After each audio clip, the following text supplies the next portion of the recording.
Hello વિદ્યાર્થી મિત્રો, કેમ છો બધા? મજામાં ને? હું દર્શના પરમાર મારી ચેનલમાં તમારું સ્વાગત કરું છું. તમે જોઈ રહ્યા છો રાહદર્શ એજ્યુકેશન, જેમાં આજે આપણે ભણવાના છીએ વાર્ષિક પરીક્ષા 2024-25 માટે વિકાસ અસાઇનમેન્ટ સોલ્યુશન, વિષય વિજ્ઞાન, વિભાગ બી, એમાં પ્રકરણ 1. બરાબર. હવે તમને ખબર જ છે કે તમારી વાર્ષિક પરીક્ષા આવી રહી છે, બરાબર. તો એના માટે આ અસાઇનમેન્ટ ખૂબ જ ઉપયોગી છે. તો ચાલો શરૂ કરીએ. પ્રકરણ નંબર 1 જે છે એમાં પહેલો પ્રશ્ન છે, ઉત્કલન બિંદુ અને બાષ્પીભવન છે એની વ્યાખ્યા તમારે લખવાની છે. તો હવે જો સાવ સહેલી વ્યાખ્યા. ઉત્કલન બિંદુ કોને કહો છો? તો લખીએ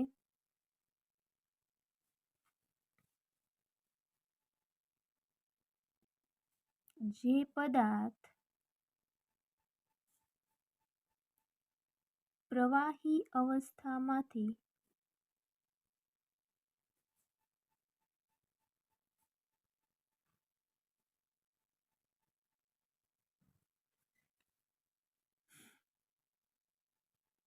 વાયુ અવસ્થામાં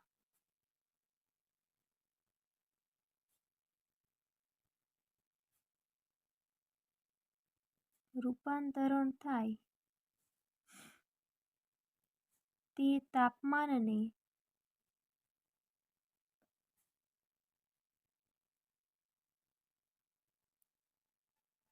તે પદાર્થનું ઉત્કલન બિંદુ કહે છે. ટૂંકમાં હું તમને કહું તો પ્રવાહીમાંથી જ્યારે કોઈ પણ પદાર્થનું વાયુ અવસ્થામાં રૂપાંતરણ થતું હોય તો એ જે તાપમાન દર્શાવે છે, એ જે તાપમાન છે એ શું કહેવાય? ઉત્કલન બિંદુ કહેવાય. એની પછીનો પ્રશ્ન છે બાષ્પીભવન. કોને કહેશો તમે બાષ્પીભવન? પ્રવાહીનું વરાળ સ્વરૂપમાં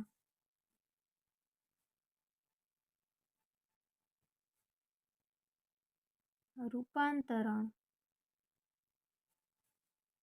થવાની ક્રિયાને બાષ્પીભવન કહેવામાં આવે છે. આ રીતે તમારો પ્રશ્ન નંબર 1 અહીં પૂર્ણ થયો. જો સાવ સહેલામાં સહેલો પ્રશ્ન છે અને મોસ્ટ આઈએમપી પ્રશ્ન છે. ઘણી વખત તમને આવો પ્રશ્ન પૂછાઈ જતો હોય છે. નીચેના પૈકી કયા દ્રવ્યો છે? ખુરશી, હવા, પ્રેમ, સુગંધ, ધિક્કાર, બદામ, વિચાર, ઠંડી, લીંબુ પાણી, અંતરની સુગંધ. હવે આ જે દ્રવ્ય છે, દ્રવ્ય કોને કહેવાય? દ્રવ્ય જે વસ્તુ જગ્યા રોકે એને શું કહેવાય? દ્રવ્ય કહેવાય. તો ખુરશી જગ્યા રોકે છે તો કે હા, તો એ જે છે એ દ્રવ્યમાં આવશે. એની પછી હવા જગ્યા રોકે છે તો કે હા, તો હવા આવશે. પ્રેમ તો કે એ અનુભવ છે, બરાબર, એ જે છે એ જગ્યા રોકે નહીં. સુગંધ, બરાબર, કોઈ પણ પ્રકારની સુગંધ લઈ લો, બરાબર, તો એ જે છે એ દ્રવ્યમાં આવશે નહીં. ધિક્કાર છે એ પણ નહીં. બદામ તો કે હા, એ આવશે. એની પછી વિચાર એ નહીં આવે. ઠંડી નહીં આવે. લીંબુ પાણી આવશે, એ પાછું જગ્યા રોકે હો ભાઈ. એની પછી અંતરની સુગંધ છે. હવે તમે એના વિશે વિચારો જોઈએ. અંતરની સુગંધ જે છે, બરાબર, એ હવે દ્રવ્યમાં આવશે કે નહીં આવે? કઈ રીતે તમે જાણી શકો? કઈ રીતે ખબર પડશે તમને? તો કે અંતરની જ તમે શીશી લ્યો છો અને પછી તમે એને છાંટો છો ને, બરાબર, તો અંતરની સુગંધ જે છે એ દ્રવ્યમાં આવશે.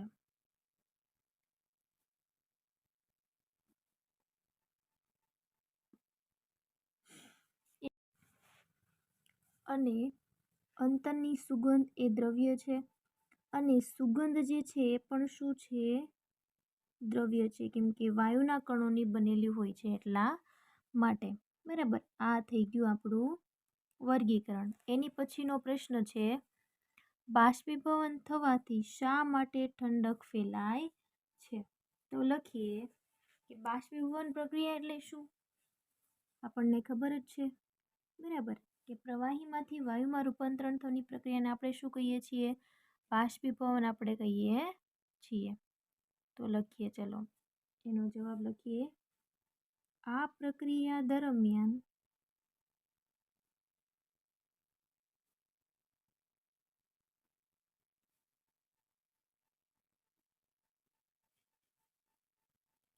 પ્રવાહીના અણુઓને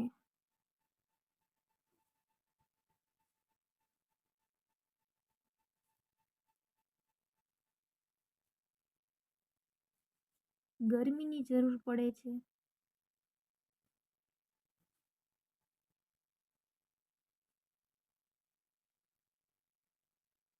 જે તેઓ આસપાસના વાતાવરણમાંથી મેળવે છે. જે તેઓ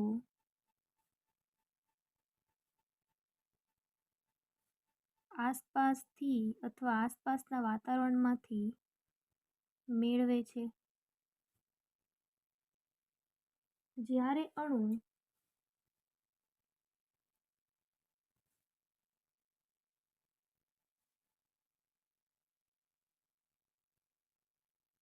ગરમી મેળવે છે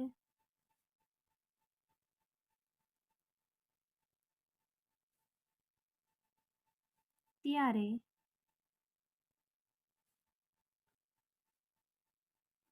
તેની ગતિ વધે છે અને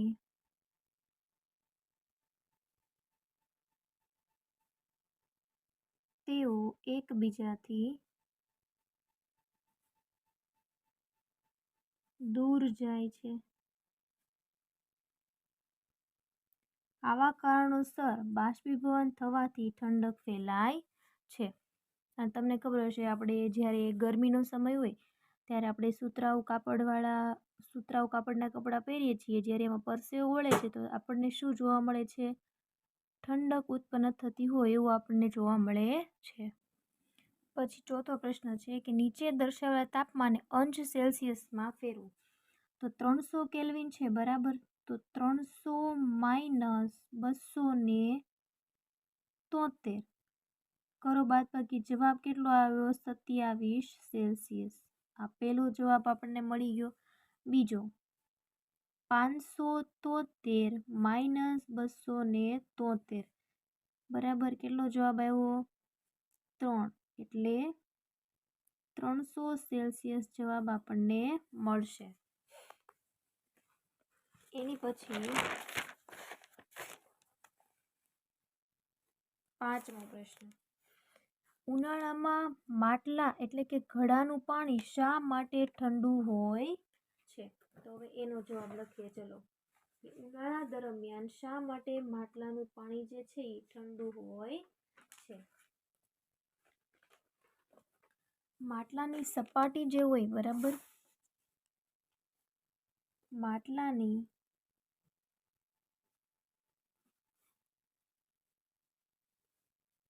સપાટી પરથી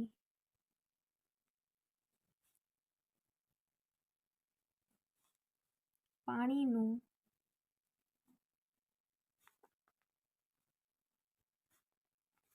સતત બાષ્પીભવન થતું રહે છે. આથી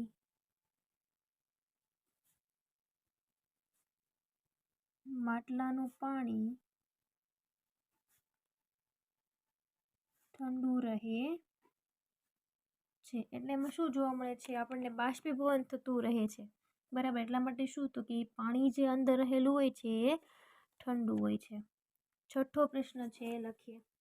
વૈજ્ઞાનિક કારણ આપો. ગરમ પાણી કરતાં પાણીની વરાળથી વધુ દજાય છે. હવે આ આપણે અનુભવ કર્યો છે, બરાબર. તો લખીએ ચલો 373 કેલ્વિન તાપમાને પાણીની બાષ્પના કણોમાં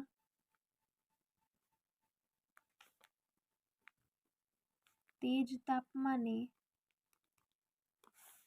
ધરાવતા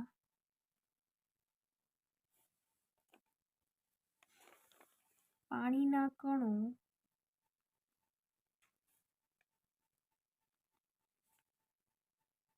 કરતાં વધુ ઊર્જા હોય છે. વરાળના કણોએ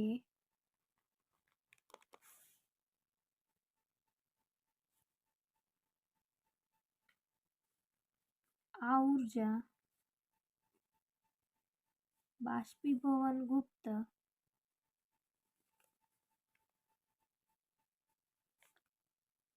હવે આ તમને ખબર હોવી જોઈએ હો, બાષ્પીભવન ગુપ્ત ઊર્જા એટલે શું? ઉષ્માના સ્વરૂપમાં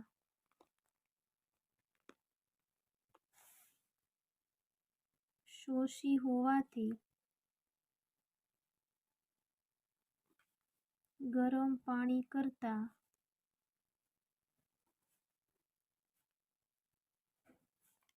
પાણીની